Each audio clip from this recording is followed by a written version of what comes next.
예, 너는 뭘 이런 당연한 걸 가지고 유세를 부리니? 우리 딸 기죽게. 고맙긴 뭐가 고마워. 그까짓 가전 몇 개로 생색내는 꼴하고는. 이거 아니었음 넌 우리 집에서 고개도 못 들고 살았어. 이 물건값도 못하는 거사. 여러분, 5년 동안 시댁에 쏟아부은 돈만 무려 8천만 원입니다.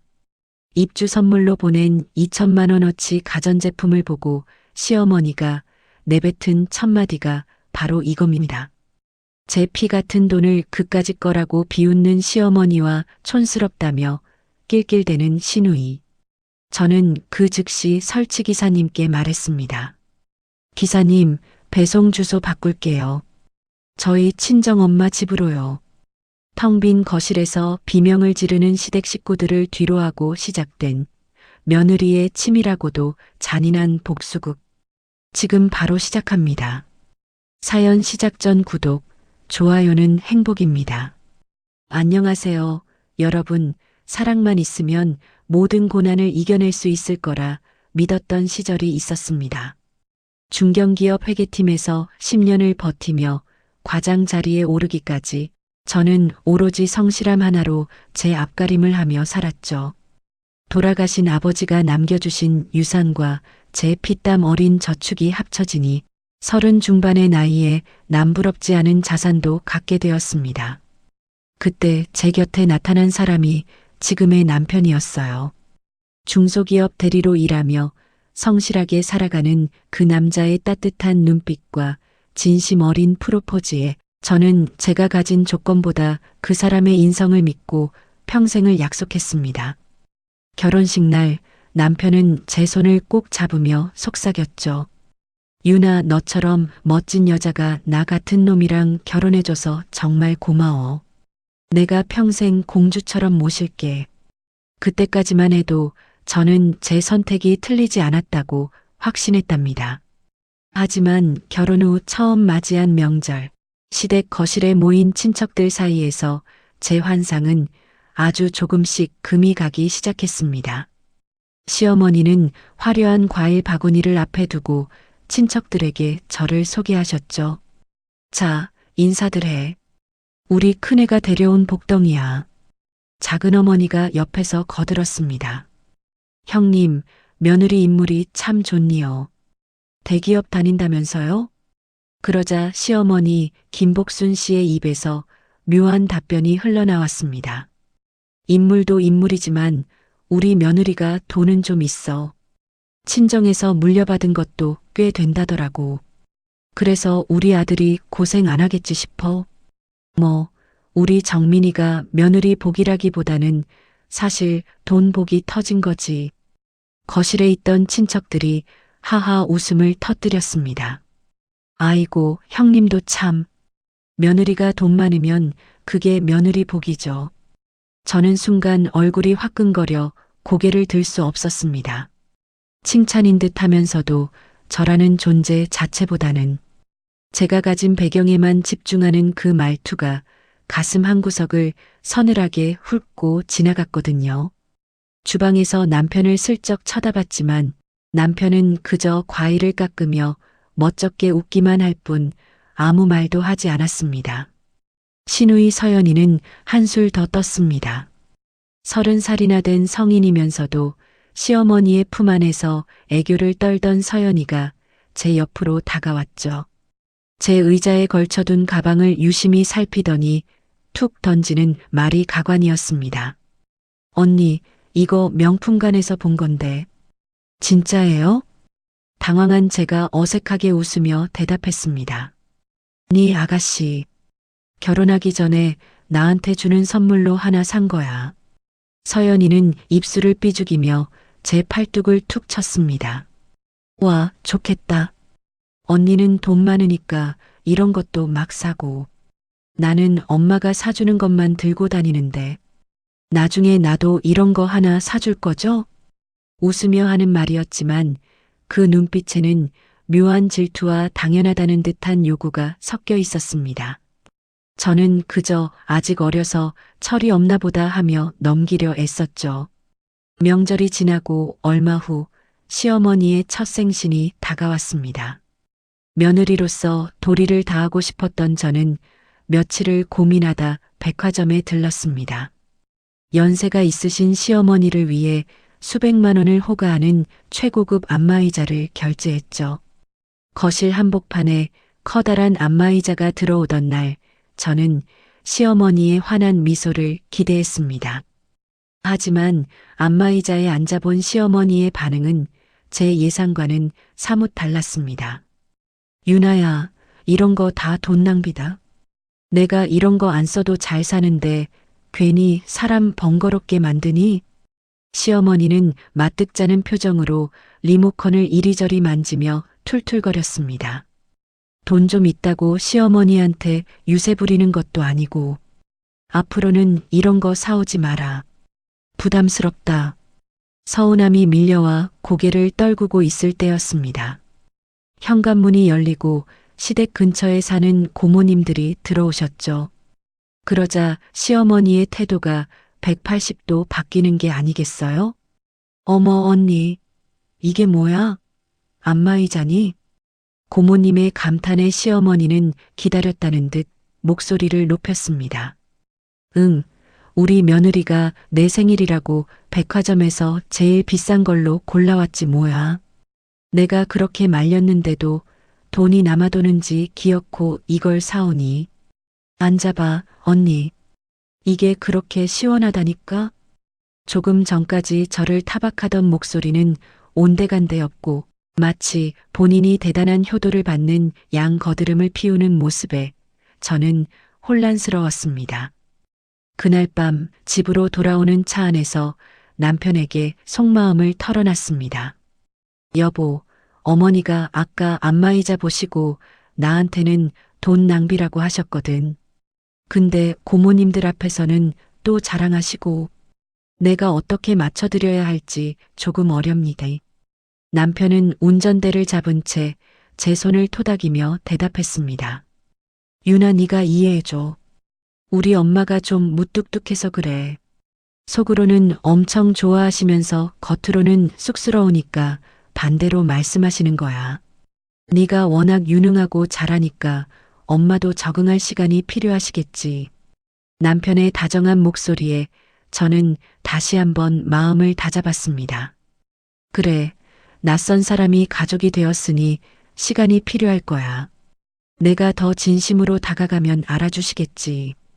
잠자리에 들기 전 거실에 홀로 앉아 있다가 친정엄마 생각이 나 전화를 걸었습니다.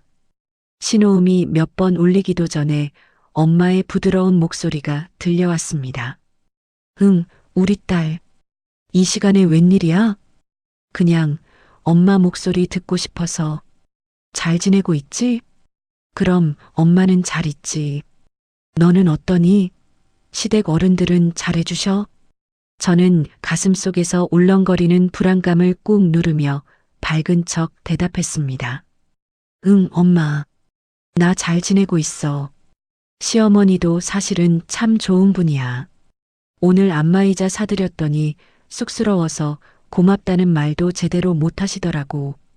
그래, 우리 유나. 네가 먼저 마음 열고 잘해주면 그분들도 다 알아주실 거야. 정민 서방한테도 잘하고. 알았지? 알았어, 엄마. 걱정하지 마. 나 끊을게. 전화를 끊고 나니 고요한 거실에 혼자 남겨진 기분이 들었습니다. 엄마에게는 잘 지낸다고 호언장담했지만 마음 한구석에는 설명하기 힘든 불안의 씨앗이 자리를 잡고 있었습니다. 남편의 방관 섞인 위로와 시어머니의 이중적인 태도, 그리고 저를 지갑 취급하던 시누이의 눈빛까지. 어쩌면 제가 들어온 곳이 따뜻한 가정이 아니라 제 능력과 재산을 야금야금 갉아먹으려는 거대한 늪일지도 모른다는 불길한 예감이 창밖의 어둠처럼 제 방으로 스며들고 있었습니다. 결혼 생활이 2년 차에 접어들 무렵 저를 향한 시댁의 태도는 가족이라는 울타리를 가장한 요구의 연속으로 변질되기 시작했습니다. 그 시작은 시아버지의 무릎 수술이었죠. 어느 날 저녁 시어머니에게서 다급한 목소리로 전화가 걸려왔습니다. 유나야, 네 시아버님이 무릎이 안 좋아서 수술을 받으셔야 할 것 같다. 병원비며 입원비며 한두 푼 드는 게 아니니. 저는 당연히 걱정스러운 마음에 대답했습니다. 어머니, 아버님께서 많이 편찮으신가요? 수술비는 얼마나 나온대요? 그러자 시어머니는 기다렸다는 듯 본론을 꺼내셨습니다. 글쎄, 검사비까지 하면 1,000만 원 가까이 들 모양이다. 너도 알다시피 우리 정민이 월급으로는 어림도 없잖니? 그러니 돈 좀 있는 네가 보태줘야지. 네 아버님 일인데 며느리인 네가 모른 척하진 않겠지? 당연하다는 듯한 그 어조에 잠시 당황했지만 저는 별다른 내색 없이 수술비 전액을 제 비상금으로 해결했습니다. 그것이 시댁의 끝없는 요구를 정당화하는 개인 금고가 되는 길인 줄도 모르고 말입니다. 그날 이후 시댁은 마치 제 통장을 공동재산이라도 되는 양 여기기 시작했습니다. 한번 물꼬가 터진 요구는 본물 터지듯 밀려왔죠. 유나야, 집 거실 도배랑 장판이 너무 낡아서 이번에 리모델링 좀 하려는데 한 800만 원 정도 든다더라. 가족 좋다는 게 뭐냐? 여유 있는 네가 좀 도와라. 아버님 환갑잔치는 남부럽지 않게 호텔에서 해야지. 부족한 비용 500만 원만 네가 채워 넣어라. 심지어 시누이 서연의 개인적인 지출까지 제 몫이 되었습니다. 아가씨는 직장을 다니면서도 제게 당당하게 손을 내밀었죠. 언니, 나 이번에 자동차 보험료 낼 때가 됐는데 돈이 좀 모자라니? 언니는 돈 많으니까 이 정도는 금방 해주실 수 있죠? 언니, 나 이번에 새로 등록한 필라테스 학원비가 좀 비싸더라고요. 언니가 결제 좀 대신 해주면 안 돼요?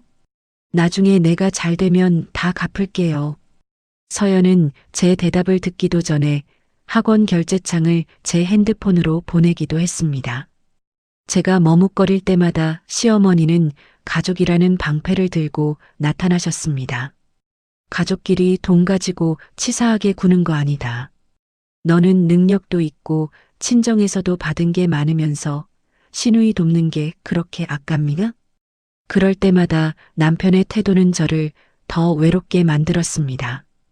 퇴근하고 돌아온 남편을 붙잡고 조심스럽게 고민을 털어놨죠. 여보, 어머니가 이번에 아가씨 학원비까지 나더러 내라고 하셨어. 우리 생활비도 생각해야 하는데 자꾸 이렇게 큰 돈이 시댁으로만 나가는 게 조금 힘드니.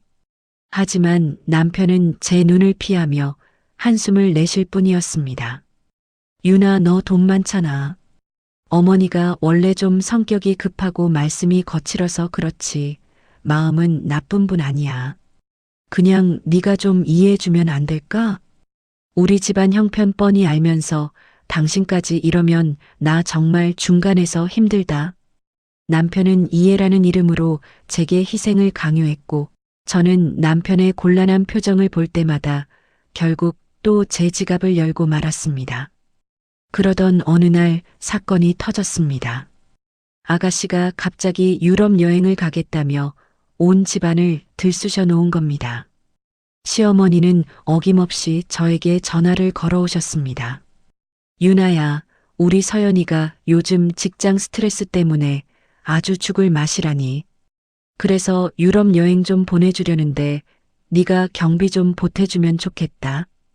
이번만큼은 그냥 넘길 수가 없었습니다. 어머니, 아가씨도 직장인이잖아요. 본인이 모아서 가는 게 맞지 않을까요? 저도 요즘 회사 일이 힘들어서 큰 돈을 계속 마련하기가 조금 벅차요. 조심스럽게 거절의 의사를 비치자마자 전화기 너머 시어머니의 목소리가 서늘하게 바뀌었습니다. 아이고, 역시 며느리는 며느리구나. 피 한 방울 안 섞인 게 이렇게 티가 나는구나. 시어머니의 갑작스러운 태도, 돌변에 제 심장이 쿵 내려앉았습니다. 어머니, 그게 무슨 말씀이세요? 무슨 말이긴. 네 친정은 그렇게 넉넉하고 잘 산다면서 하나뿐인 시누이 여행 하나 못 보내줘서 그렇게 계산기를 두드리니?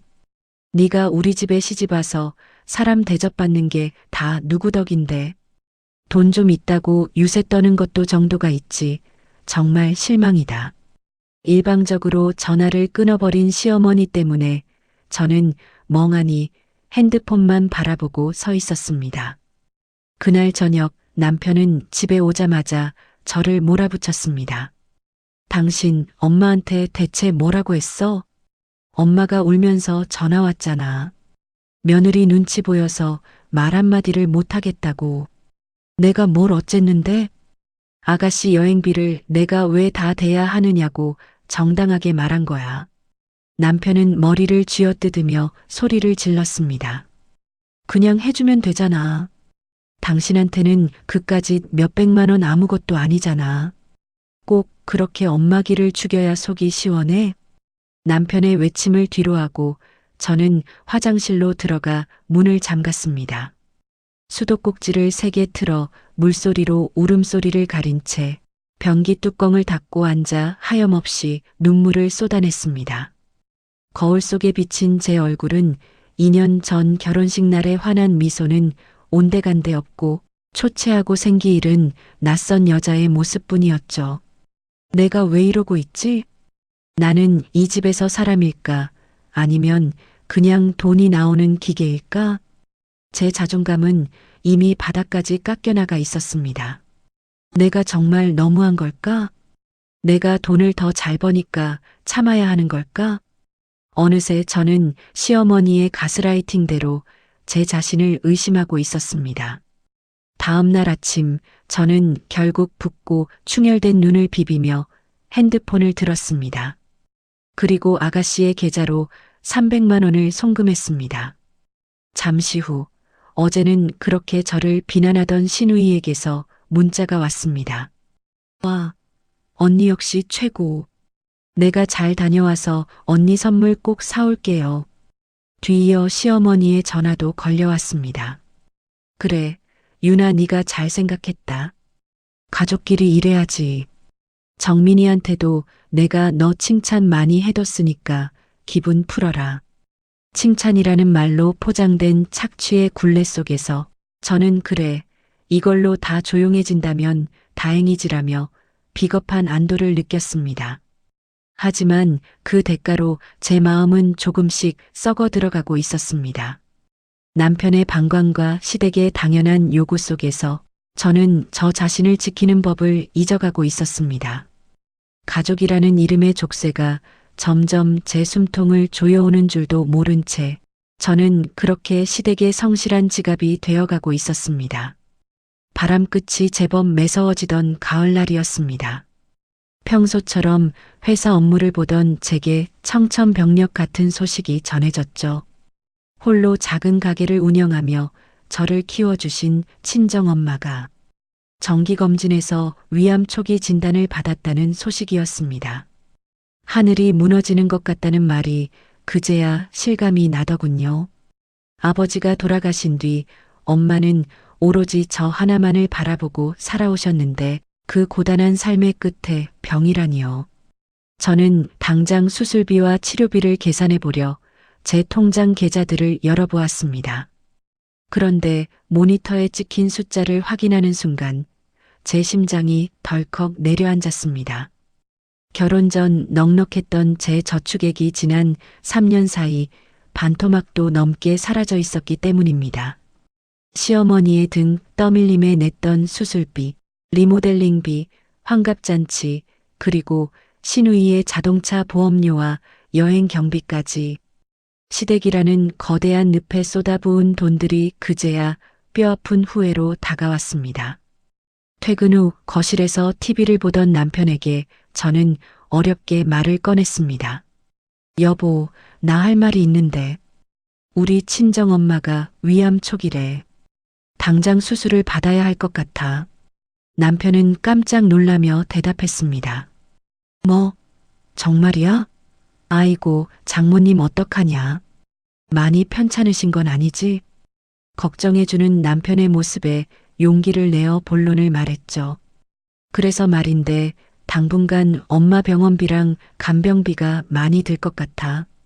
이번 달부터는 시댁에 매달 보내드리는 생활비를 좀 줄여야 할 것 같은데 당신이 어머니께 잘 좀 말씀드려주면 안 될까? 그러자 걱정스러운 기색이 역력하던 남편의 표정이 순식간에 난처함으로 바뀌었습니다. 그는 제 눈을 피하며 뒷머리를 극적였죠. 아, 그건 좀 그런데. 당신도 알잖아. 우리 엄마 성격. 갑자기 생활비 줄인다고 하면 난리가 나실 텐데. 어머니가 요즘 시장 보시는 것도 물가 올라서 힘들다고 매일 전화하시거든. 내가 엄마한테 뭐라 하기가 좀 그래. 남편의 미지근한 반응에 가슴이 답답해졌습니다. 여보, 남의 집 일도 아니고 우리 엄마 수술비야. 내가 그동안 시댁에 해드린 게 얼마인데 이런 상황에서도 내가 눈치를 봐야 해? 남편은 끝내 제 편이 되어주지 않았습니다. 에이, 당신 저축해둔 돈 많잖아. 그거 좀 쓰면 안 돼? 어머니 기분 상하게 해서 집안 시끄럽게 만들지 말자. 응? 결국 저는 남편을 설득하는 것을 포기했습니다. 친정엄마의 생명이 걸린 일 앞에서 구걸하고 싶지 않았거든요. 저는 다음 날 결혼 전부터 고이 간직해왔던 장기 적금 하나를 해약했습니다. 엄마를 위해 모아둔 돈을 엄마의 수술비로 쓰면서도 왜 이렇게 마음이 쓰리고 죄송한지 눈물이 멈추지 않았습니다. 순옥 여사의 수술날 병실 침대에 누운 엄마는 수술실로 들어가기 직전 제 손을 꼭 잡으셨습니다. 마취 기운이 오기 전 엄마는 파르르 떨리는 목소리로 속삭이셨죠. 유나야, 엄마가 정말 미안해. 너한테 물려준 돈 그거 다 시댁에 갔지? 엄마는 다 알아. 네 얼굴에 다 써 있어. 우리 딸. 저는 억지 미소를 지으며 엄마의 손을 다독였습니다. 무슨 소리야, 엄마. 그 돈 내가 잘 관리하고 있어. 정민 씨도 얼마나 잘해주는데. 엄마는 수술 잘 받고 건강해질 생각만 해. 알았지? 거짓말이라는 걸 아시는지 엄마의 눈가에 눈물이 고였습니다. 딸아, 너무 퍼주는 거 아니니? 네가 너무 착해서 그래서 엄마 마음이 더 아파. 엄마를 수술실로 들여보내고 난 뒤 저는 병원 복도 의자에 주저앉아 소리 없이 오열했습니다. 친정의 도움을 받기는커녕 제 뼈를 깎아 시댁을 부양하느라 정작 엄마가 아플 때 당당하게 돈 한 푼 내밀지 못했던 제 자신이 너무나 미웠습니다. 다행히 수술은 무사히 끝났고 엄마가 회복실로 옮겨진 뒤 시어머니가 병문안을 오셨습니다. 시어머니는 병실에 들어서자마자 형식적인 위로를 건네셨죠. 아이고, 사부인. 어쩌다 이런 고생을 하신대? 위암이라니 참 무서운 병이니. 그래도 초기에 발견했다니 다행입니다. 말은 번지르르 했지만 시어머니의 눈은 병실 안의 집기들이나 제가 사다 놓은 과일 상자들을 훑느라 바빴습니다. 잠시 후 시어머니는 저를 복도로 슬쩍 불러내셨습니다. 저는 혹시라도 어머니께서 따뜻한 위로나 도움을 주시려나 하고 아주 작은 기대를 품었죠. 하지만 시어머니의 입에서 나온 말은 제 기대를 처참히 짓밟았습니다. 유나야, 내 말 오해하지 말고 들어라. 네 친정엄마 병원비는 네가 알아서 해결해. 너희 부부 생활비나 우리 집안 돈은 절대 건드리지 말고. 알겠니? 제 귀를 의심했습니다. 어머니, 지금 그게 무슨 말씀이세요? 복순 씨는 제 팔을 꽉 잡으며 눈을 부릅뜨고 쐐기를 박으셨죠. 무슨 말이긴. 결혼한 여자는 시댁 사람이 먼저인 법이야. 친정 챙기느라 우리 아들 고생시키지 말라는 소리다. 그리고 잊지 마라. 다음 달에 우리 딸 서연이 학원비 새로 내야 한다더라. 그거 늦지 않게 네가 결제해줘야 한다. 시어머니는 그 말을 남기고는 병실로 다시 들어가 엄마에게 인사를 하고 호련히 사라지셨습니다. 그 뒷모습을 보며 저는 처음으로 가슴 깊은 곳에서 뜨거운 불길이 치밀어 오르는 것을 느꼈습니다. 분노였습니다. 인간으로서의 예의조차 없는 그 태도에 온몸이 떨렸습니다. 그날 저녁 저는 마음을 가라앉히려 병원 옥상으로 올라갔습니다. 차가운 가을바람을 맞으며 밤하늘을 올려다보았죠. 문득 돌아가신 아버지가 생전에 제게 해주시던 말씀이 떠올랐습니다. 유나야, 네 가치를 아는 사람 곁에 머물러라. 너를 사람이 아닌 지갑으로만 보는 사람은 절대로 가족이 아니다. 아버지는 마치 미래를 예견하셨던 걸까요? 지금 제가 서 있는 이곳은 가족이라는 따뜻한 품이 아니라 저를 빨아먹고 버리려는 거머리떼의 소굴처럼 느껴졌습니다. 당장이라도 남편에게 달려가 이 모든 울분을 쏟아내고 시댁과의 인연을 끊고 싶었습니다. 하지만 병실에서 잠든 엄마의 얼굴을 생각하니 다시 마음이 약해졌습니다. 아니야, 조금만 더 참자. 결혼이 장난도 아니고 내가 여기서 포기하면 엄마가 더 슬퍼하실 거야. 시간이 지나면 어머니도 서연 아가씨도 미안함을 느끼는 날이 오겠지.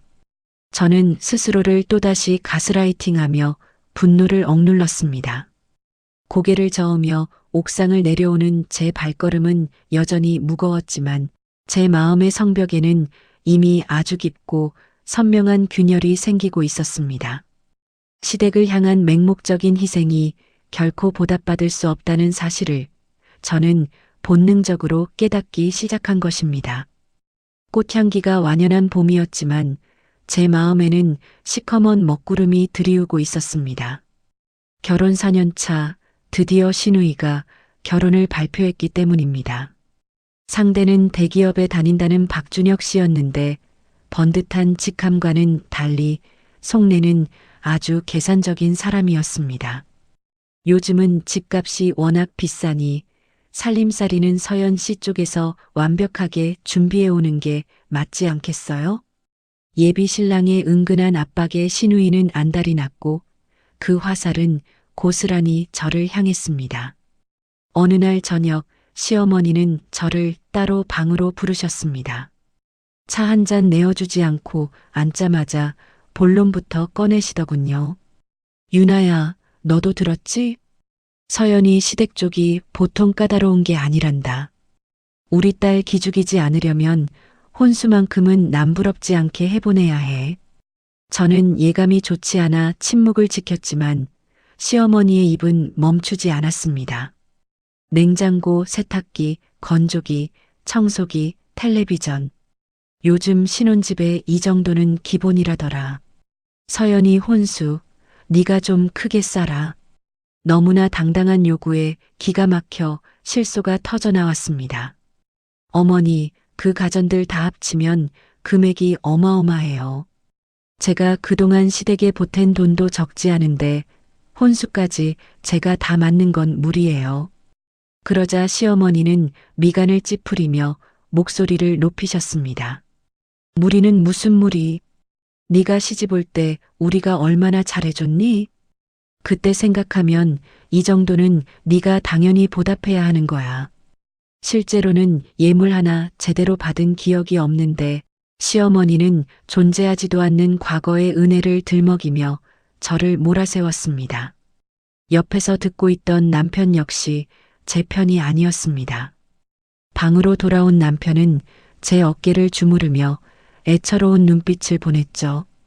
여보, 이번 한 번만 도와주면 안 될까? 하나밖에 없는 내 동생 결혼이잖아. 서연이 저러다가 파혼이라도 당하면 우리 엄마 쓰러지실지도 몰라. 당신 능력 있잖아, 응? 여보, 나도 사람이야. 내 돈이 하늘에서 떨어지는 것도 아니고 우리 엄마 가게 고쳐드릴 돈도 모자라. 하지만 남편은 제 눈물을 외면한 채 이번이 정말 마지막이야라는 지키지 못할 약속만 반복했습니다. 결국 저는 남편의 애원에 못 이겨 가전 매장을 찾았습니다. 최신형 프리미엄 가전 풀세트. 결제창에 뜬 숫자는 무려 2천만 원이었습니다. 손가락이 파르르 떨렸습니다. 이 버튼 하나면 친정 엄마의 낡은 가게를 번듯하게 고쳐드리고도 남을 텐데. 눈물을 머금고 결제 버튼을 누르는 순간 제 가슴 한구석이 쩍하고 갈라지는 소리가 들리는 듯 했습니다. 결혼 준비가 시작되자 신우이의 태도는 더욱 아나무인이 되었습니다. 웨딩드레스를 입어보던 날 저를 꼭 집어 데려간 신우이는 거울 앞에서 포즈를 취하며 말했죠. 언니, 솔직히 언니 결혼식 때 입었던 드레스는 좀 촌스러웠잖아요. 나는 언니랑은 급이 달라야 하거든요. 비싼 가전 해줬으니까 드레스 추가금도 언니가 좀 내줄 거죠? 기가 막혀 대답을 하지 않자 신우이는 입술을 삐죽이며 덧붙였습니다. 돈 많으면 뭐해, 센스가 아줌마 같은데. 언니가 골라준 청첩장 디자인도 그래요. 세상에 요즘 누가 이런 걸 써요? 완전 아줌마 감성이라니까. 저는 그저 입술을 깨물며 참았습니다. 결혼만 시키면 끝이다. 조금만 더 참자 하며 스스로를 다독였죠. 드디어 결혼식 당일이 되었습니다. 저는 며느리라는 이름 아래 화려한 한복을 차려입고도 식장 구석구석을 뛰어다녀야 했습니다. 하객들이 오면 안내를 하고 식장 세팅에 문제가 없는지 확인하고 답례품이 모자라지는 않는지 체크하느라 제 발등은 퉁퉁 부어올랐죠. 정작 주인공인 신우이와 시어머니는 우아하게 앉아 하객들의 축하를 만끽하고 있었습니다. 본식이 끝나고 대망의 가족사진 촬영 시간. 사진사가 가족분들 모두 나오세요. 라고 외치자 저도 조심스럽게 대열에 합류하려 했습니다. 그런데 그때 시어머니가 제 앞을 가로막으며 차갑게 말씀하셨습니다. 예, 너는 잠깐 빠져 있어라. 여기서는 우리 식구들끼리만 먼저 찍어야 하거든. 저는 귀를 의심했습니다. 어머니, 저도 가족인데요? 아니, 내 말은 순수한 우리 혈육들끼리만 한 장 남기고 싶어서 그래. 너는 나중에 사돈댁이랑 같이 찍을 때 들어오렴. 시어머니는 저를 마치 불청객 취급하며 대열 밖으로 밀어냈습니다. 저는 당황해서 남편을 쳐다보았습니다. 남편은 제 당혹스러운 눈빛을 분명히 보았음에도 불구하고 시어머니의 눈치를 보며 머뭇거리더니 결국 신우이 옆으로 가서 자리를 잡았습니다. 조명이 화려하게 빛나는 단상 위, 환하게 웃고 있는 시어머니, 신우이, 그리고 제 남편. 그 세 사람은 완벽한 가족의 모습으로 렌즈를 응시하고 있었습니다. 저는 식장 구석, 어두운 그림자 속에 홀로 서서 그 광경을 바라보았습니다. 수천만 원의 돈을 쓰고 발바닥이 부르트도록 일하고도 저는 저 사진 한 장에 들어갈 자격조차 없는 남이었던 겁니다. 치즈. 사진사의 구령과 함께 터진 플래시 불빛이 제 눈을 찔렀습니다. 그 찬란한 빛이 오히려 제 비참함을 더욱 선명하게 드러내는 것 같아 가슴이 미어졌습니다. 웃고 있는 남편의 얼굴을 보며 저는 처음으로 확신했습니다. 이 집구석에서 제가 바친 헌신은 결코 사랑으로 돌아오지 않는다는 것을요. 제 안에 인내심이라는 둑이 조금씩, 아주 조금씩 무너져 내리고 있었습니다. 폭발하기 직전의 임계점에 도달한 것처럼 제 심장은 차갑게 식어가면서도 동시에 뜨거운 불길을 품기 시작했습니다. 그것은 5년 동안 억눌러왔던 모든 서러움이 뒤섞인 아주 위험한 온도였습니다. 신우이의 화려한 결혼식이 끝나고 이틀 뒤 약속했던 가전제품들이 신혼집 아파트에 들어오기로 한 날이 밝았습니다. 저는 회사에 연차까지 내고 아침 일찍부터 서둘러 신우이의 신혼집으로 향했죠. 2천만 원이라는 거금을 들여 준비한 선물이니 혹시라도 배송 중에 흠집이라도 날까봐 직접 확인하고 싶었거든요. 텅 빈 아파트 거실에는 이미 시어머니와 신우이가 도착해 있었습니다. 신우이는 신이 나서 방마다 돌아다니며 가구 배치를 구상하느라 여념이 없었고 시어머니는 거실 창밖에 탁 트인 뷰를 감상하며 연신 싱글벙글 웃으셨습니다. 어머 엄마, 여기 뷰 좀 봐. 진짜 대박이지? 준혁 씨 회사랑도 가깝고 아파트 커뮤니티 시설도 끝내준대. 그래, 내 딸이 이런 좋은 집에서 살게 되니 내 마음이 다 놓인다. 역시 너는 복을 타고났어. 두 사람의 화기애애한 대화 속에 제자리는 없었습니다. 제가 온 것을 뻔히 알면서도 시어머니는 고개조차 돌리지 않은 채 창밖만 바라보며 말씀하시더군요. 너 왔니? 배송 기사들 오면 신발장 쪽 긁히지 않게 네가 잘 좀 지켜보고 서 있어라. 마치 저를 가전을 지키는 경비원쯤으로 여기는 태도에 가슴이 답답해졌지만 그래도 오늘만큼은 기분 좋게 마무리하고 싶어 꾹 참았습니다. 잠시 후 벨소리와 함께 배송기사 이 반장님과 팀원들이 도착했습니다.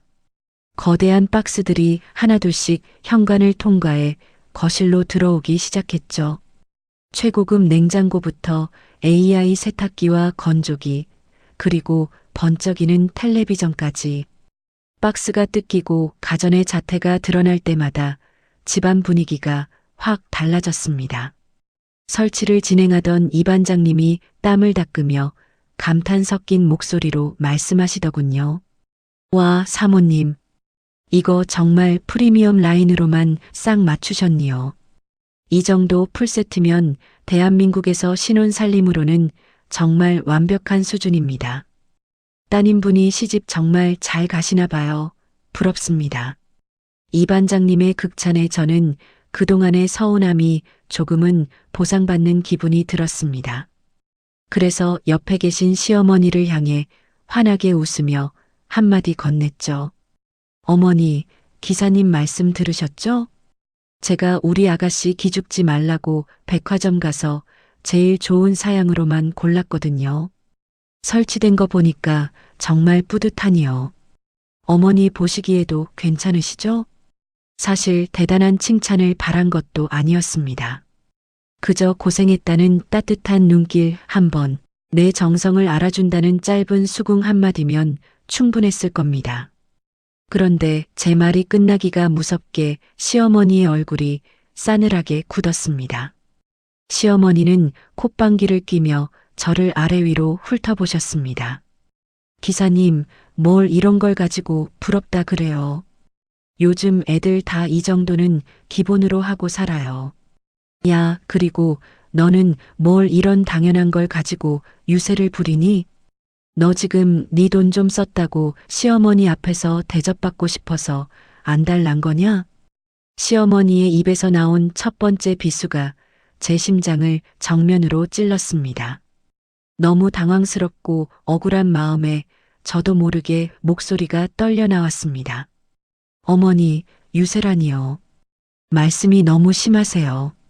이거 전부 제 저축 털어서 제 돈으로 직접 해드린 거예요.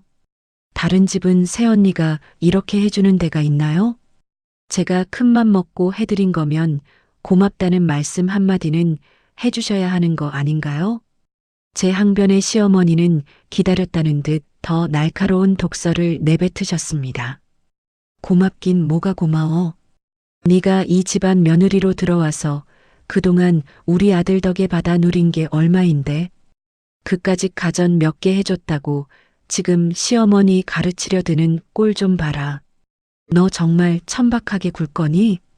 이거라도 안 해줬으면 너 우리 집안에서 고개도 못 들고 살았어. 너는 어째 하는 짓이 사사건건 돈으로 생색만 내려드니? 이 물건값도 못하는 애야. 그까짓 가전 몇 개라니요. 제 피 같은 돈 2천만 원이 그분에게는 고작 그 정도 가치밖에 안 되었던 겁니다. 옆에 있던 시누이는 위로는커녕 팔짱을 낀 채 가전제품들을 훑어보며 비웃음을 날렸습니다. 언니, 엄마 말이 맞아요. 내 친구들도 다 이 정도는 기본으로 받아와요. 근데 언니, 이거 색상이 좀 촌스럽지 않아요? 내가 화이트로 해달라고 그렇게 말했는데 굳이 이색으로 고집하더니 정말 언니 센스하곤 돈 쓰고도 욕먹는 스타일이니 그 순간 제 주변의 모든 소음이 아득해지며 시간이 멈춘 것 같았습니다. 귀에서는 삐하는 이명이 들려왔고 눈앞이 뿌옇게 흐려지더니 지난 5년간의 세월이 파노라마처럼 스쳐 지나갔습니다.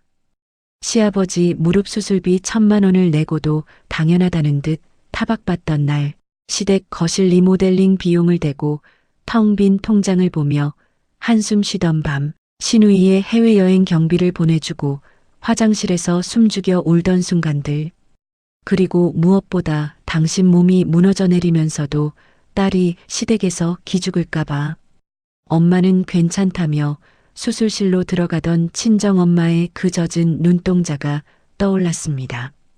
그토록 소중했던 내 엄마의 눈물보다 이 사람들의 비아냥거림이 더 우선이었던 지난날에 제가 너무나 한심했습니다. 가슴속에서 무언가가 딸깍하고 꺾이는 소리가 들렸습니다. 그것은 뜨거운 분노가 아니라 얼음장처럼 차갑고 고요한 각성이었습니다. 아, 이 사람들에게 나는 끝내 가족이 될 수 없구나. 내가 바친 헌신은 그저 이들의 탐욕을 채워줄 당연한 먹잇감이었을 뿐이구나. 저는 떨리던 손을 가만히 내려놓고 깊은 숨을 들이마셨습니다. 시야가 다시 선명해졌습니다. 눈앞에서 여전히 불평을 늘어놓는 시어머니와 시누이의 얼굴이 마치 처음 보는 타인처럼 낯설게 느껴졌습니다. 입가에 아주 미세한 하지만 서늘한 미소가 번졌습니다. 지금까지의 서윤아는 죽었습니다. 저는 더 이상 착한 며느리라는 가면을 쓰고 스스로를 난도질하지 않기로 결심했습니다. 저는 드디어 결심했습니다. 제 인생을 송두리째 바꿔놓을 결정을 하기 위해서 말이죠. 시어머니는 여전히 제가 자기 말에 기가 죽어 있는 줄 알고 혀를 찼습니다. 왜 할 말 없어? 할 말 없으면 가서 물이라도 한 잔 떠와라. 속이 다 타니 정말. 저는 시어머니를 빤히 쳐다보며 아주 낮고 차분한 목소리로 대답했습니다. 네 어머니, 속이 많이 타시죠? 금방 시원하게 해드릴게요. 제 목소리가 너무나 평온해서였을까요?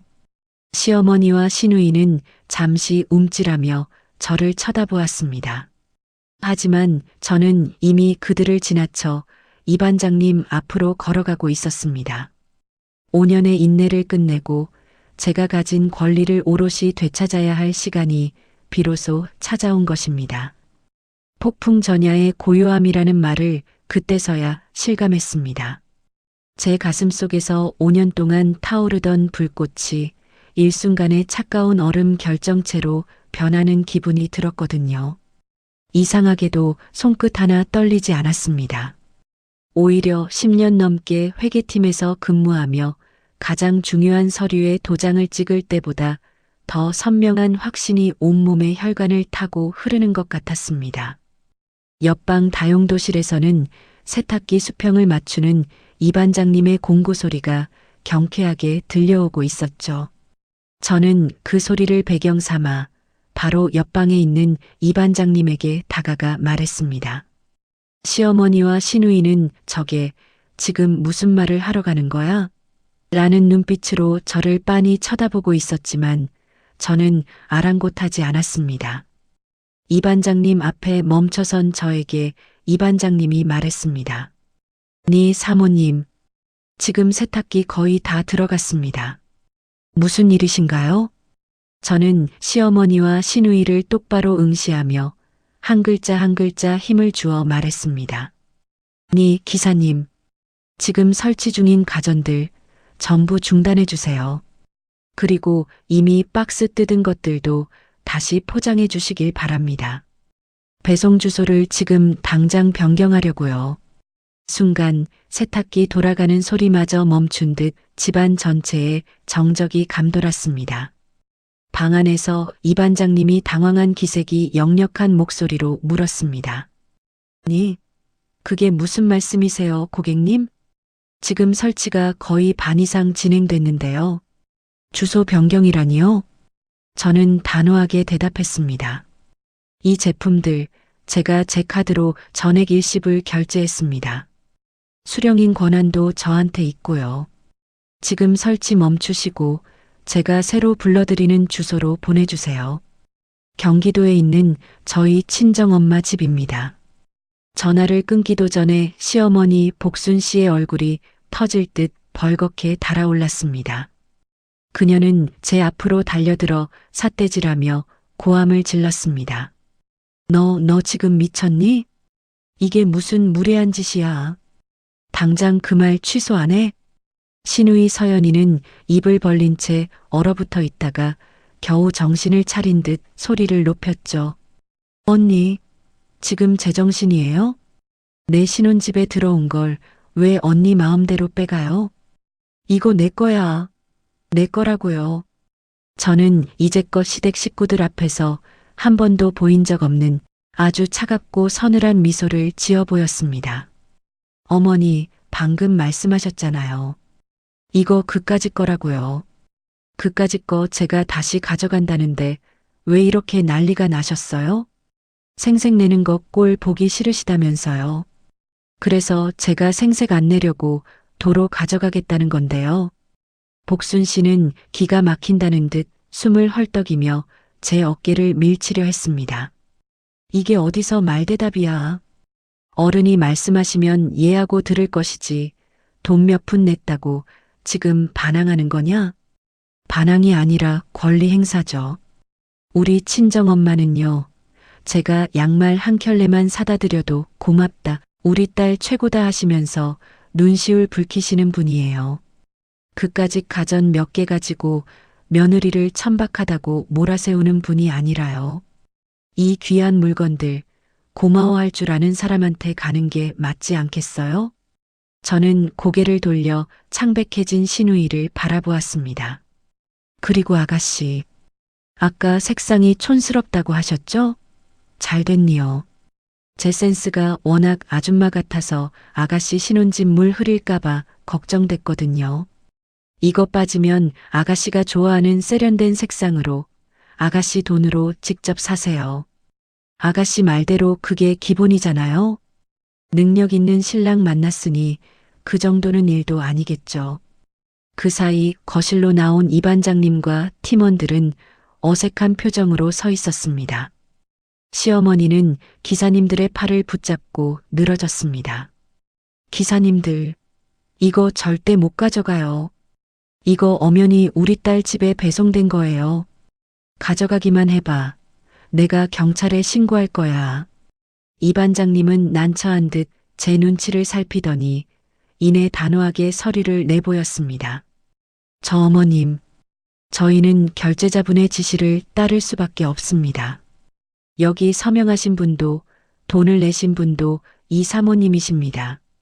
법적으로 저희가 이분 지시를 거부하면 그게 더 큰 문제가 됩니다.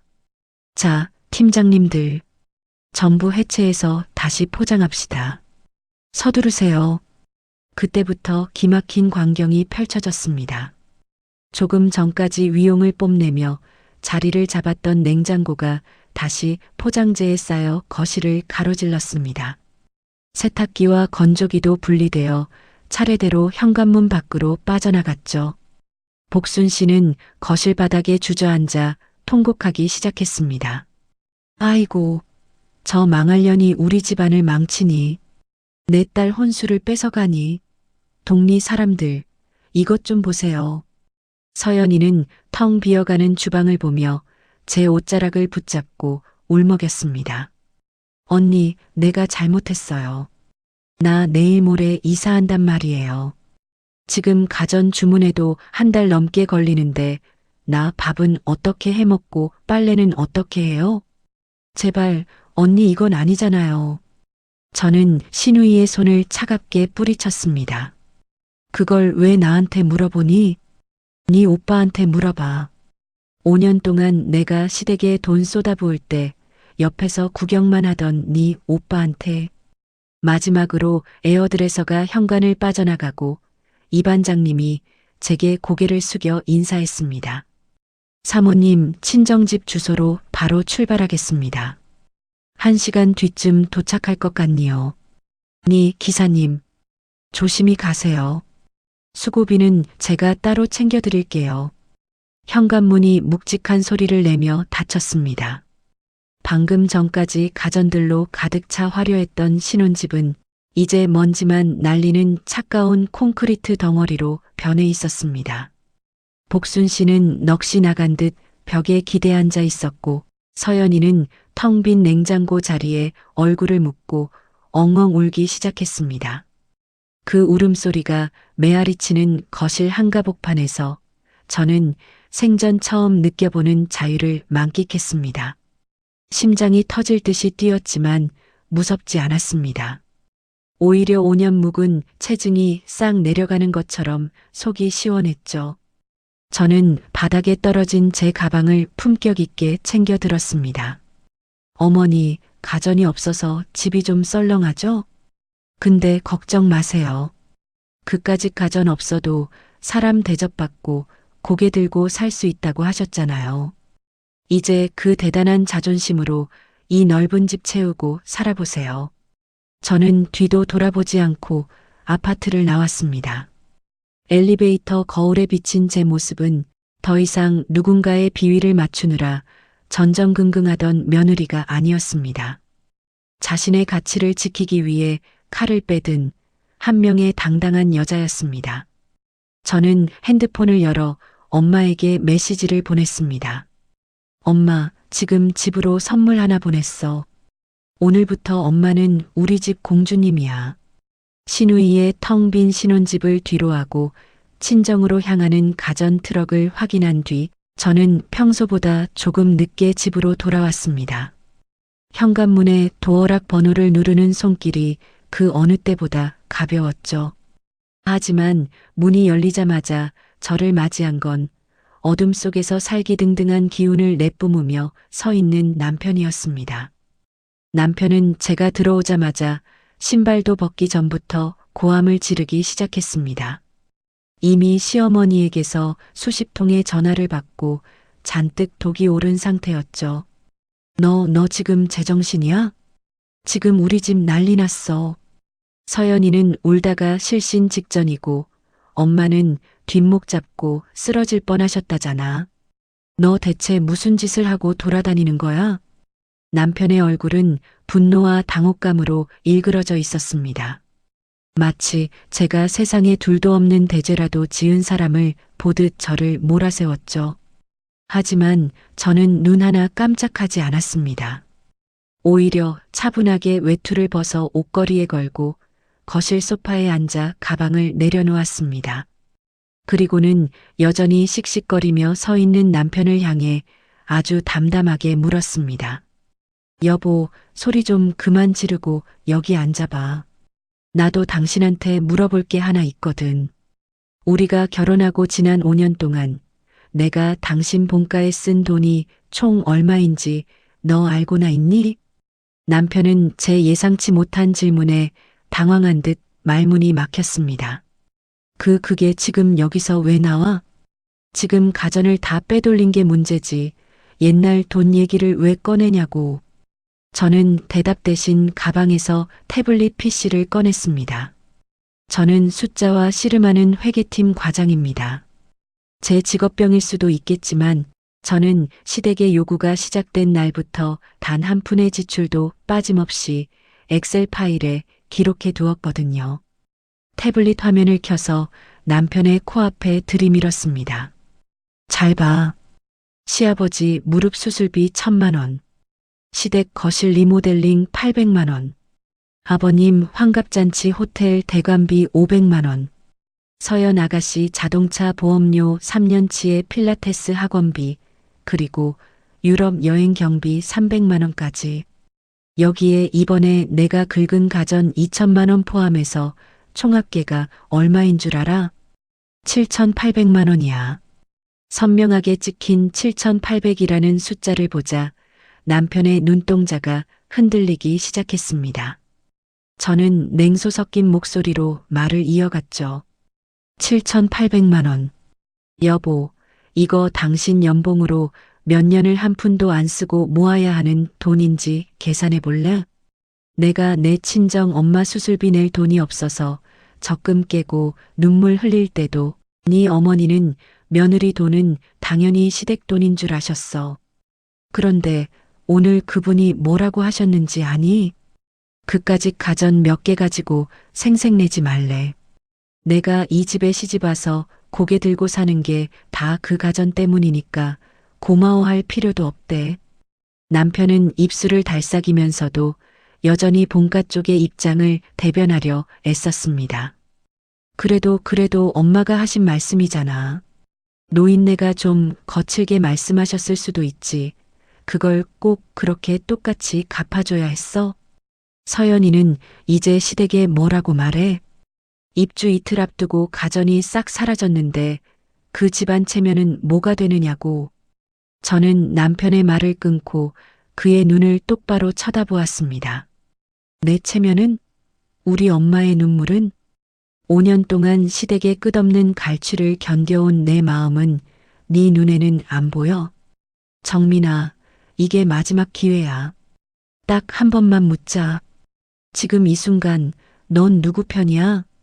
거실에는 숨막히는 정적이 흘렀습니다. 남편의 시선은 허공을 떠돌았습니다. 5년 동안 네 가족한테 영혼까지 털리면서도 너 하나 믿고 웃어준 아내 편이야? 아니면 내 정성을 그까짓 거라고 비웃으며 나를 천박하다고 모욕한 네 엄마 편이야? 대답해봐. 누구 편이야? 남편은 한참을 침묵했습니다. 그의 머릿속에서는 아마도 시어머니의 호통 소리와 저의 차가운 눈빛이 격렬하게 충돌하고 있었겠죠.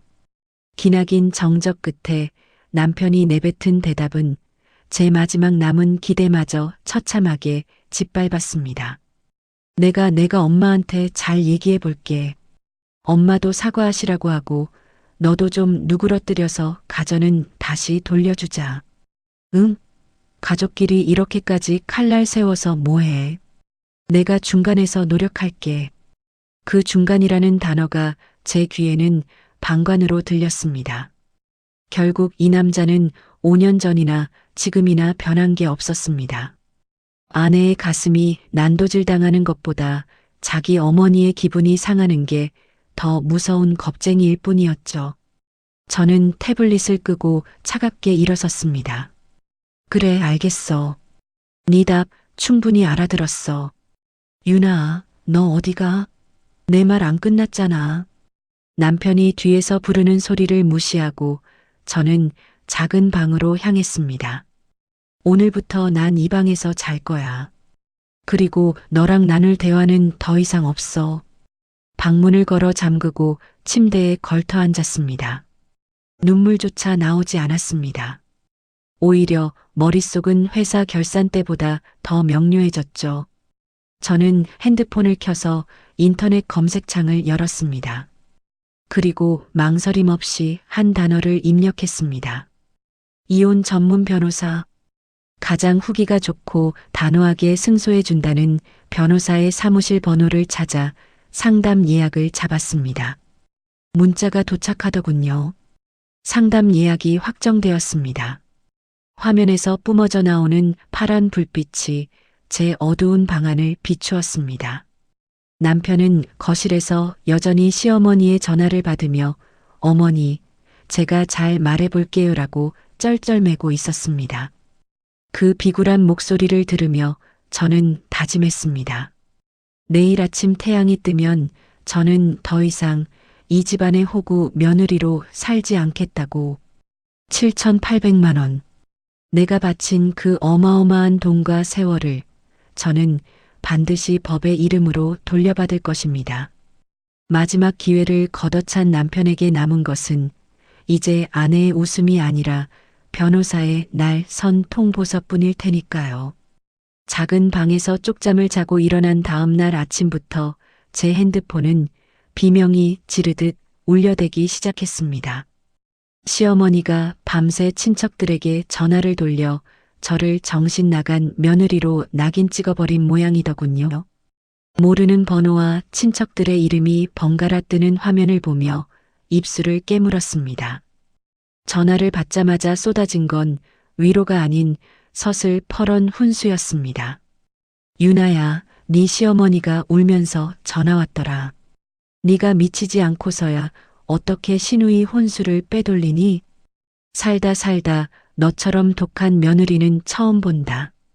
아무리 화가 나도 체면이 있지. 가전을 뺏어가는 며느리가 어디 있어? 네가 좀 참고 어른한테 사죄해라. 이러다 집안 망신 다 시키겠다. 고모님부터 이름도 가물가물한 먼 친척까지 그들은 지난 5년간 제가 바친 7,800만 원의 희생에는 아무런 관심이 없었습니다. 그저 당장 눈앞에서 벌어진 가전회수라는 사건만 두고 저를 악마로 몰아세울 뿐이었죠. 공세는 여기서 끝이 아니었습니다. 시누이 서연이는 제법 머리를 굴려 SNS에 저격글을 올렸더군요. 텅 빈 거실 바닥에 앉아 우는 사진과 함께 이런 문구를 적어 올렸습니다. 입주 하루 전에 가전을 전부 빼가는 사람이 제 가족이라니요. 세상에 이게 사람이 할 짓인가요? 너무 무섭고 손이 떨려요. 그 밑에는 저를 향한 입에 담지 못할 악플들이 줄줄이 달렸습니다. 미친 새 언니 아니야? 재산 자랑하더니 결국 뒤통수 치니 저런 여자는 얼굴 공개해야 함. 그 댓글들을 하나하나 읽어내려가며 저는 오히려 차분해졌습니다. 이 사람들은 정말 바닥이 어디인지 모르는 사람들이구나 싶었죠. 가장 경악스러운 일은 회사에서 벌어졌습니다. 점심시간 무렵 로비가 시끄럽다는 동료의 말에 1층으로 내려간 저는 눈앞의 광경에 얼어붙고 말았습니다. 시어머니가 로비 한복판에서 경비원들과 실랑이를 벌이며 고래고래 소리를 지르고 계셨거든요. 내 며느리 좀 내려보내라고. 회계팀 서윤아 과장. 그 도둑년이 남의 집 가전 다 훔쳐가 놓고 여기서 뻔뻔하게 일하고 있어. 세상에 이런 법이 어디 있어. 지나가는 동료들의 시선이 제게 꽂히는 게 느껴졌습니다. 수치심에 얼굴이 달아오르고 심장이 터질 듯이 뛰었지만 저는 도망치지 않았습니다. 보안팀이 시어머니를 억지로 안내해 밖으로 내보내는 동안 저는 그 뒷모습을 보며 치를 떨었습니다. 이 사람들은 나를 사람으로 보지 않는구나. 그저 자기들 마음대로 휘두를 수 있는 소유물로만 보는구나. 로비에 선 채로 저는 다짐했습니다. 이 지옥 같은 굴레에서 내 발로 걸어나가겠다고 말이죠. 집으로 돌아오니 남편은 여전히 갈피를 못 잡고 있었습니다. 시어머니에게는 제가 잘 타이를 깨어 조금만 기다려주세요라며 빌고 있었고 저에게는 다가와 비굴하게 웃으며 말을 걸었습니다. 여보, 엄마가 화가 많이 나셔서 그래. 당신이 좀 이해해주면 안 될까? 시간을 좀 갖고 생각하자. 내가 엄마 잘 설득해서 사과하게 만들게. 남편의 그 시간을 달라는 말이 얼마나 허망한지 잘 알고 있었습니다. 그는 그저 이 폭풍이 지나가기만을 기다리며 제가 다시 예전처럼 지갑을 열어주길 바라고 있었으니까요. 하지만 그날 밤 저는 남편에 대한 마지막 일말의 정도 끊어버리는 결정적인 장면을 목격하고 말았습니다. 안방으로 조용히 들어갔을 때 남편은 제가 개인 금고 안에 넣어두었던 통장 꾸러미를 몰래 뒤지고 있었습니다. 제가 다가가는 기척도 느끼지 못한 채 그는 통장 잔액을 확인하며 중얼거리고 있었죠. 이게 다 어디 갔지? 분명히 돈이 더 있어야 하는데. 지금 뭐 하는 거야? 제 목소리에 남편은 쏘스라치게 놀라며 통장을 바닥에 떨어뜨렸습니다. 아니, 그게 아니라 우리 앞으로 생활비가 얼마나 남았나 궁금해서. 이것까지?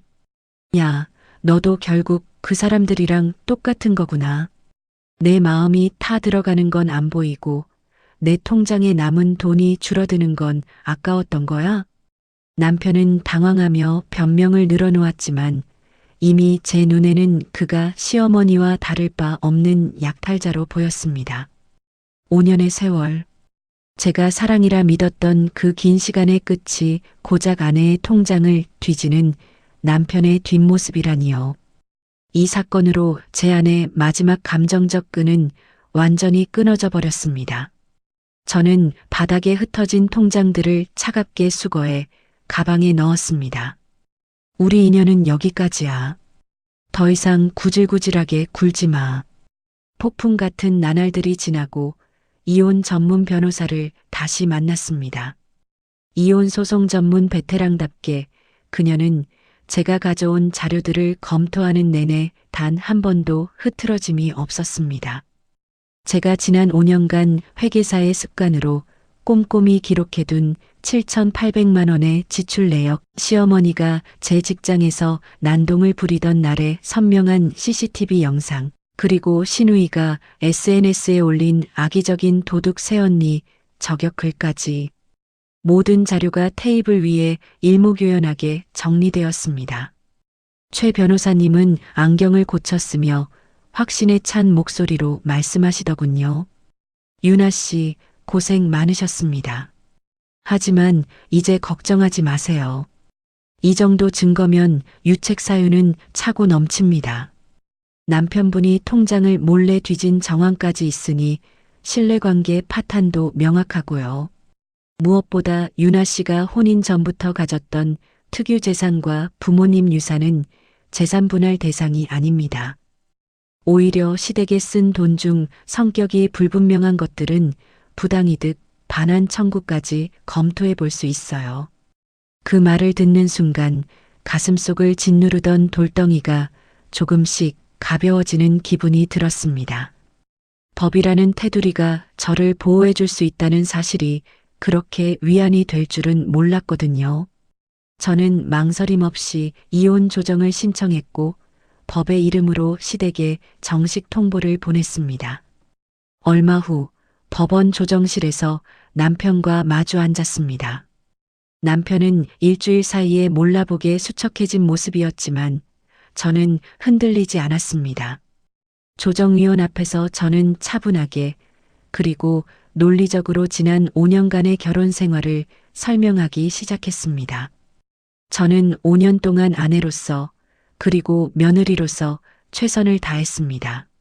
하지만 돌아온 것은 인간적인 대우가 아닌 끊임없는 경제적 착취였죠. 여기 엑셀 파일에 기록된 모든 수치는 제 계좌에서 시댁으로 흘러들어간 증거들입니다. 시아버지 수술비부터 시누이의 가정까지 이 모든 것이 당연한 기본이라는 명목하에 갈취당했습니다. 남편은 제가 제시한 객관적인 수치들을 보며 큰 충격을 받은 듯 했습니다. 머릿속으로 대충 짐작만 하던 금액이 8천만 원에 육박한다는 사실을 눈으로 직접 확인하자 그는 입을 다물지 못했죠. 하지만 이제 와서 놀라는 그의 모습이 저에게는 그저 무능하고 비겁하게만 보일 뿐이었습니다. 반격은 여기서 끝이 아니었습니다. 저는 시누이 서연 아가씨를 상대로 정보통신망법상 명예훼손 고소장을 접수했습니다. 가전제품은 엄연히 제 카드로 제가 결제한 제 소유물이었고 배송지 변경은 결제자의 정당한 권리 행사였죠. 그걸 두고 도둑이라는 표현을 써가며 대중에게 공표한 것은 명백한 범죄였습니다. 또한 시어머니 복순 씨에 대해서도 업무방해와 모욕죄로 추가 고소를 진행했습니다. 제 직장까지 찾아와 소란을 피우며 제 사회적 지위를 실추시키려 한 대가는 반드시 치르게 해야 했으니까요. 시댁 식구들은 당황하기 시작했습니다. 그동안 돈만 가져다 바치던 순종적인 호구 며느리가 전문 변호사를 대동하고 법적 조항을 들이대며 숨통을 조여올 줄은 꿈에도 몰랐던 겁니다. 조정실 밖 복도로 나오자 남편이 제 팔을 붙잡으며 매달렸습니다. 유나아, 제발 다시 생각해보자. 우리 엄마가 너무 과했던 거 알아. 내가 엄마한테 따졌어. 고소도 취하하고 이혼도 다시 생각해주면 안 될까? 내가 진짜 잘할게. 저는 남편의 손을 차갑게 뿌리쳤습니다. 그리고 5년 동안 가슴속에 묻어두었던 마지막 말을 아주 담담하게 뱉어냈습니다. 야, 5년이야. 그 긴 시간 동안 네가 단 한 번이라도 내 편에 서서 네 어머니를 말려줬다면 우리가 여기까지 오지는 않았을 거야. 이 모든 비극은 네 어머니 때문만이 아니야. 내 옆에서 눈을 감고 귀를 막고 입을 다물었던 너, 바로 너 때문이야. 남편은 망연자실한 표정으로 벽에 기대어 무너져 내렸습니다. 그의 후에 가득한 눈빛을 뒤로하고 저는 법원 로비를 가로질러 밖으로 나왔습니다. 사모님, 오늘 고생 많으셨습니다. 상대방이 당황한 기색이 역력하니 우리 뜻대로 흘러갈 겁니다. 최 변호사님의 격려에 저는 가볍게 고개를 끄덕였습니다. 회사 로비에서 수치심에 떨던 서윤아는 이제 없었습니다. 법의 칼날을 쥐고 자신의 삶을 되찾으려는 한 여자가 있을 뿐이었죠. 정문을 나서자 눈부신 햇살이 쏟아졌습니다.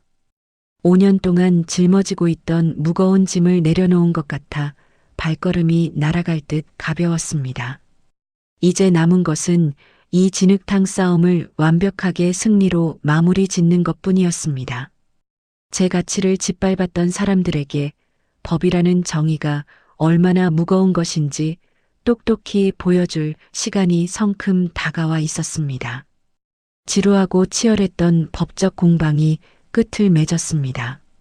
계절이 바뀌고 3개월이 흐른 지금 제 손에는 이혼 성립이라는 글자가 선명하게 박힌 서류가 들려 있었죠.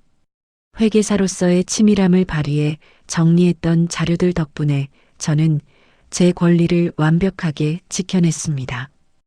혼인 전부터 가지고 있던 제 재산과 아버님이 물려주신 유산은 단 한 푼도 나누지 않고 온전히 지켜냈고, 오히려 시댁에 부당하게 지출되었던 금액 중 증빙이 가능한 상당 부분에 대해 반환 합의를 이끌어냈습니다. 신우이와의 싸움도 끝이 났습니다.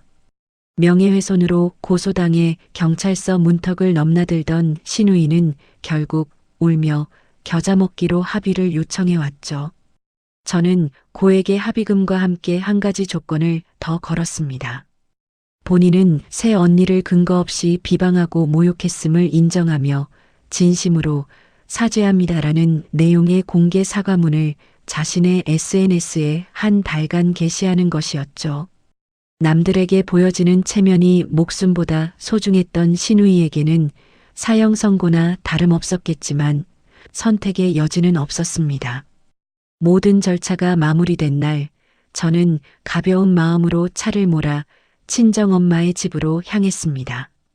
현관문을 열고 들어가자마자 저를 반긴 것은 신우이의 새 집이 아닌 우리 엄마의 주방을 환하게 밝히고 있는 번쩍이는 최신형 냉장고였습니다. 거실 한쪽에는 세련된 디자인의 텔레비전이 자리를 잡고 있었고, 다용도실에서는 세탁기가 경쾌한 소리를 내며 돌아가고 있었죠. 원래 주인을 찾아온 것처럼 가전들은 엄마의 낡은 집안에서 눈부시게 빛나고 있었습니다.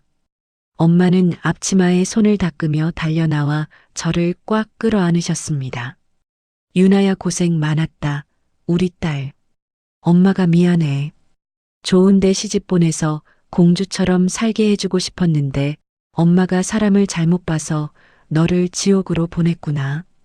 엄마의 어깨가 가늘게 떨리는 것을 느끼며 저도 엄마를 더 세게 안았습니다. 엄마, 미안할 거 하나도 없어. 오히려 내가 늦게 깨달아서 미안해. 이제 나 다른 거 안 보고 엄마만 볼 거야. 엄마 옆에서 맛있는 거 먹고 수다 떨면서 그렇게 잘 살 거야. 저는 이혼 후 지체 없이 시댁의 흔적이 남은 집을 정리했습니다. 그리고 엄마의 가게와 걸어서 10분 거리인 곳에 아담하고 채광이 좋은 작은 아파트를 얻었죠. 새 삶의 루틴은 소박하지만 더할 나위 없이 행복했습니다. 매일 아침 출근길에 엄마의 작은 가게에 들러 갓 내린 커피를 마시며 하루를 시작합니다. 주말이면 엄마의 손을 꼭 잡고 시장을 보러 다니죠. 엄마는 수시로 제게 전화를 걸어 우리 딸 밥은 먹었니? 우리 유나가 세상에서 제일 예쁘고 장하다라며 아낌없는 애정을 쏟아주십니다. 그 따뜻한 말 한마디를 들을 때마다 저는 비로소 사랑받는다는 것이 어떤 느낌인지 가슴 깊이 깨닫고 있습니다. 직장 생활에도 새로운 바람이 불었습니다. 그동안 시대길로 늘 어둡고 위축되어 있던 제가 자신감을 되찾자 업무 성과도 자연스럽게 따라왔습니다. 이번 분기에는 큰 프로젝트를 성공적으로 이끌어 프로젝트 리더로 승진하는 기쁨도 누렸죠. 동료들은 제 밝아진 표정을 보며 한마디씩 거듭니다. 서 과장님, 요즘 무슨 좋은 일 있어요? 얼굴에서 광이 나요. 이혼하더니 오히려 더 아가씨 때처럼 생기가 도니요. 그럴 때마다 저는 그저 소리내어 웃습니다. 내면의 평화가 외모로 드러난다는 말을 이제야 믿게 되었거든요. 어느 금요일 저녁 퇴근 후 엄마 집을 찾았습니다. 우리는 나란히 소파에 앉아 갓 쪄낸 옥수수를 먹으며 예능 프로그램을 보고 있었죠. 옆에서는 최신형 냉장고가 아주 조용하게 윙윙거리며 작동하고 있었고 갓 빨래를 마친 세탁기가 알림음을 울렸습니다. 엄마가 빨래를 꺼내며 행복한 표정으로 말씀하셨습니다. 유나야, 이 세탁기 정말 신기하다. 빨래가 어쩜 이렇게 부드럽고 보들보들하니? 평생 손빨래하고 낡은 기계만 쓰다가 이런 걸 다 써보니 우리 딸 덕분에 엄마가 호강한다. 그 소박한 행복에 겨워하는 엄마를 보며 저는 생각했습니다. 그래, 이게 맞는 거지. 내 피땀 어린 노력의 결과물은 나를 진심으로 아껴주는 사람을 위해 쓰여야 하는 거였어. 한편 바람을 타고 들려오는 시댁의 후일담은 예상대로 처참했습니다. 시누이 서연이는 가전 하나 없는 텅 빈 신혼집에서 결혼 생활을 시작했습니다. 남편 준혁 씨는 약속했던 혼수가 들어오지 않자 매일같이 서연이를 타박했고 두 사람은 신혼여행에서 돌아오자마자 이혼 서류를 주고받니 많이 하며 싸우고 있다더군요. 시어머니는 동리에서 이미 소문이 다 났습니다. 돈 많은 며느리 지갑 취급하다가 내쫓은 몰상식한 시어머니라는 꼬리표가 붙어 시장통에서도 사람들 눈치를 보느라 예전처럼 목소리를 높이지 못한다고 합니다. 가장 비참한 건 전 남편이었습니다. 텅 빈 아파트에 홀로 남겨진 그는 매일 밤 배달 음식으로 끼니를 때우며 제가 차려주던 따뜻한 집밥과 제가 채워주던 집안의 온기를 뒤늦게 실감하며 후회 섞인 문자를 보내오곤 합니다. 물론 저는 단 한 번도 답장하지 않았지만요. 어느덧 밤이 깊었습니다. 엄마 집 베란다로 나가 시원한 밤바람을 맞으며 밤하늘을 올려다보았습니다. 저 멀리 반짝이는 별들이 마치 제 새로운 시작을 축복해주는 것 같았습니다. 입가에 편안한 미소를 지으며 저는 아주 낮게 응조렸습니다. 그까짓 거라며? 잠시 멈추었다가 세상에서 가장 홀가분한 목소리로 덧붙였습니다. 그래, 이제 그까짓 거 없이 평생 잘 살아봐. 바람이 제 머리카락을 부드럽게 스치고 지나갔습니다. 지옥 같았던 5년의 세월이 그 바람에 실려 멀리 날아가는 기분이었습니다. 저는 이제 압니다. 제 가치는 남이 결정하는 것이 아니라 제 스스로 지켜내는 것이라는 사실을요. 내일 아침이면 저는 또다시 사랑하는 엄마와 커피를 마시고 제 삶의 주인으로서 당당하게 출근할 것입니다. 제 진짜 인생은 바로 지금부터 시작이니까요. 오늘 사연 여러분은 어떻게 들으셨나요? 가장 가까운 가족이라는 이름으로 타인의 희생을 당연하게 여기고 그 진심 어린 정성을 그까짓 거라며 폄하하는 사람들에게 주인공 유나 씨가 날린 한 방은 정말 가슴 뻥 뚫리는 카타르시스를 선사해 주었습니다. 누군가에게는 그까짓 가전이었을지 모르지만 그 안에는 한 여자의 청춘과 노력, 그리고 가족이 되고 싶었던 간절한 마음이 담겨 있었습니다. 그 귀한 가치를 몰라본 이들에게 남겨진 텅 빈 거실은 어쩌면 그들의 텅 빈 인격을 보여주는 거울이 아닐까 싶습니다. 여러분 곁에는 여러분의 가치를 알아주는 진짜 가족이 계신가요? 혹시 지금 이 순간에도 가족이라는 핑계로 부당한 희생을 강요받고 계신다면 오늘 유나 씨의 용기를 기억하시길 바랍니다. 진정한 행복은 나를 지키는 결단으로부터 시작되니까요. 오늘 이야기가 통쾌하셨다면 구독과 좋아요 부탁드립니다. 저는 다음에도 가슴 시원한 이야기로 찾아뵙겠습니다. 지금까지 세상만사였습니다. 시청해주셔서 감사합니다.